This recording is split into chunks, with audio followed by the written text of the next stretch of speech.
So in true form of showing you guys how I mobilize before a workout, you'll see that I start with just rocking back and forward, pushing that knee over the ankle, and I'm using my hands to drive different directions just to really work through that dorsiflexion on that front ankle and also the back ankle.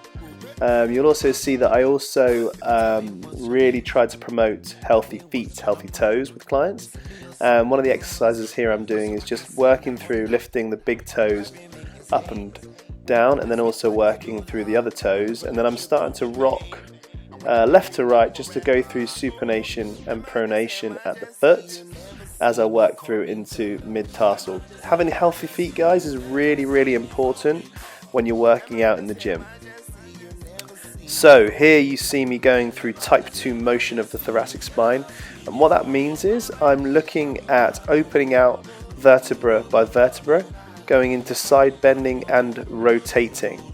I've now moved on to a little kind of prone squat, which is really good for just loading up those quads, and I'm now also going into a bit of a hip decoupling movement where I'm looking to really open up that hip muscle and joint, going back and forwards. It's an awesome exercise before you start, especially squatting. We're moving up the chain now, and we're going into thoracic spine again, and we're looking to really go into extension and flexion and working through that hollow plank position, going back and forward through the sagittal plane. Again, awesome at switching on the shoulders and abdominals as well.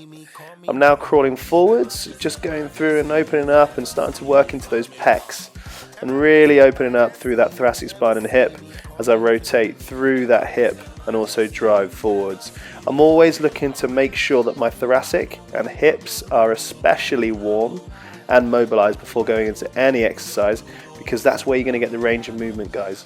The range of movement is going to come from the hips or thoracic. If you've got jammed up hips or thoracic spine going through, say, a squat position, it's really going to affect you when going into the depth. And if you're not getting the depth, you're not going to be working the right muscles such as glute and hamstring. So it's all intertwined and it's all connected. Here I'm just going through some more hip drills and making sure my feet are flat on the floor, and as I start to bring in some breathing as well. All of these, if you're just starting off, may feel a bit weird, but they're really, really, really effective if you start to bring them in week by week. And then finally I'm going into a squat.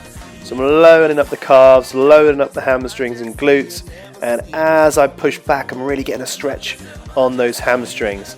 And then finally, I'm adding a bit of resistance. So for here, I'm looking at doing a split squat with a kettlebell, bringing it up into a clean position. And I'm literally only going to go through 3 to 4 each side just to get everything switched on before I go into my workout. And that, guys, is how I mobilize before going into circuits, into HIIT, into a full body workout, and also gymnastics. I hope that helped.